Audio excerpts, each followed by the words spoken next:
Hey everybody, welcome to video number 18 in the SMA Journey 51 series. Today, I don't really have a topic that I want to discuss. I want to share an email that one of my subscribers to my YouTube channel sent me because this email really touched the depth of my soul. On your screen, you're seeing part of the email, and I want to share it with you right now. The top paragraph goes on to read, "This video making and creating a platform of help and comfort is indeed a job which may not make you money, but it must be rewarding to feel how other people are helped, how you help them get rid of some of their fears for the future. Your parents should have known this at the end of their lives, and I hope that they have been peaceful about your future the day they passed away." You know, I've been discussing this with this subscriber for the last couple of weeks about some of the fears that my parents faced while they were passing away, because they have a son that is in a wheelchair, and this is a topic that they're going to have to discuss with their son someday. So I shared some of my feelings with them, and this is when they wrote me this wonderful email, and that's the reason why I wanted to share it with you. And I want to give you a little bit more information. You know, most of you have heard about my parents. I've talked about them a little bit in some previous videos. But when I was growing up, my parents never let me use my wheelchair as an excuse to get out of doing something. You know, I still had to make good grades. I was still expected to perform and be like everybody else because I wasn't their son in a wheelchair. I was their son. You know, my friends looked at me the same way.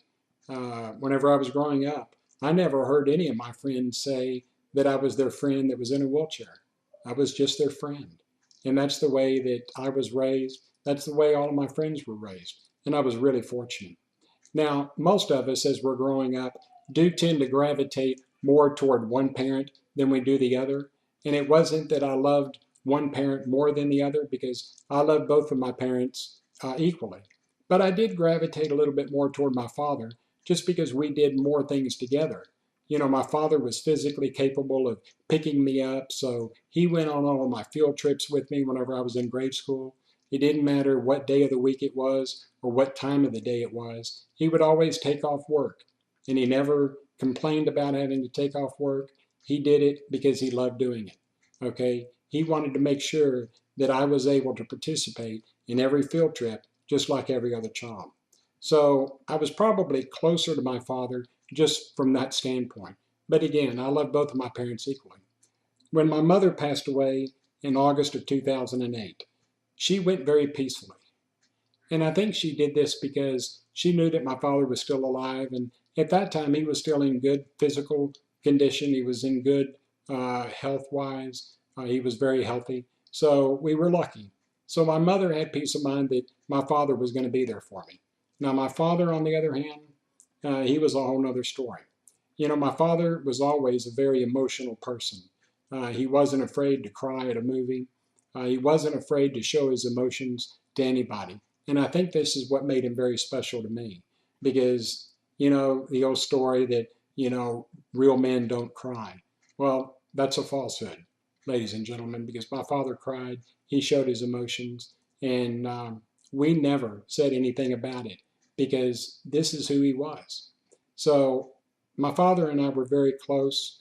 And when he got ready to pass away, when it came his time, he was, again, very scared of what my future would be. He didn't want me to end up in a group home. He didn't want me to go to a nursing home. He wanted me to live out my life in the home that we built together. And luckily, by the way things look right now, I'm going to be able to do that. So when my father got ready to pass away, my caregiver's parents, who were very involved with me as well, uh, her father and my brother and I were in the hospital room when my father got ready to pass away. And we let him know that I would never be left alone, that there would never be a day that I would be left alone. And my father passed away very peacefully, knowing that someone would always be with me. You know, my father was ready to go. He mourned my mother's death for nearly 8 years, and there wasn't a day that went by that he didn't cry because he missed her. So I knew that when he did pass away, that he was going to get to be with his one true love, and that was my mother, and I couldn't be happier. I mourn my parents' passing, but I know that they're together, and that brings me a lot of peace. And my Christian belief says that someday we'll all be together. So that's the reason why I wanted to share this email with you. You know, if you've got children that have SMA, do me a favor. Don't ever let there be a day that you don't give them a hug and a kiss and let them know how special they are. And if you know somebody that has SMA, let them know how special they are to you. Okay? We all have a purpose in this life. And hopefully, if I can bring a smile to somebody's face, then I've done my job. The last part of the email that I want to share with you really means a lot to me as well. I did block out the second paragraph because this user did use their son's name in it, and I did want to give her a little bit of anonymity.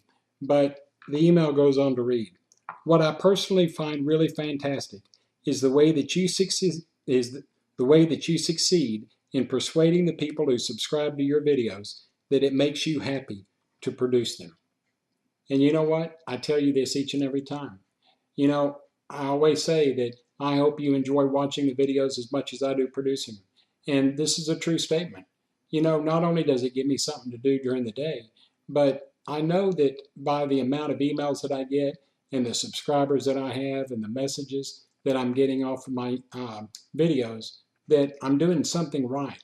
That some of you are being able to maybe rest a little easier, that I'm able to answer some questions for you. And if I can do this, I've done my job. My Christian beliefs tell me that it's better to give than it is to receive. And while we all like to receive gifts, if you can give a gift that doesn't cost you a penny, if you can put a smile on somebody's face, it didn't cost you a penny, but the rewards were priceless. And that's hopefully that's what I'm doing with this channel right now.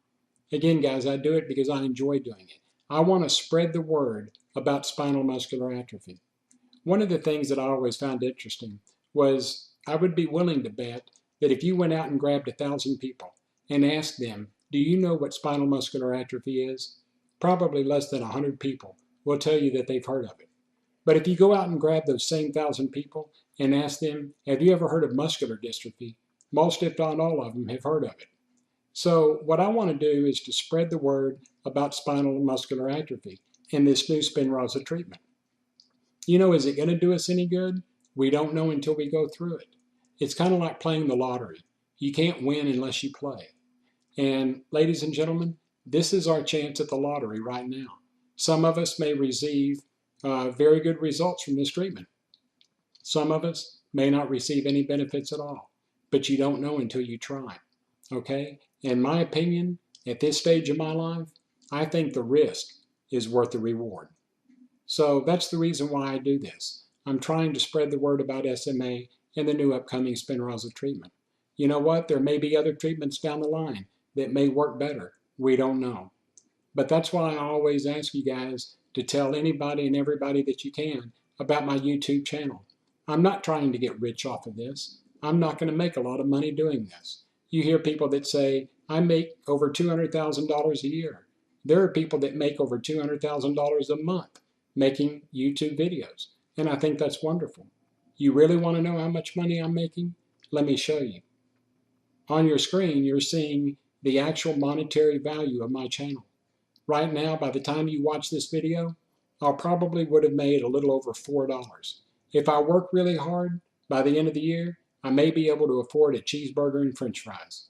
So I'm not doing it for the money. I'm doing it to be of service to each and every one of you. And I'm doing it for myself as well. Because again, if I can put a smile on your face, and if I can help you in any way, shape, or form, then I've done my job. Hey guys, if you like what I have to say, don't forget, give me a thumbs up, follow me on Twitter, subscribe to my YouTube channel, tell your family and friends about the channel. Let's spread the word about spinal muscular atrophy. I hope you guys have a fantastic day. God bless you, and until next time.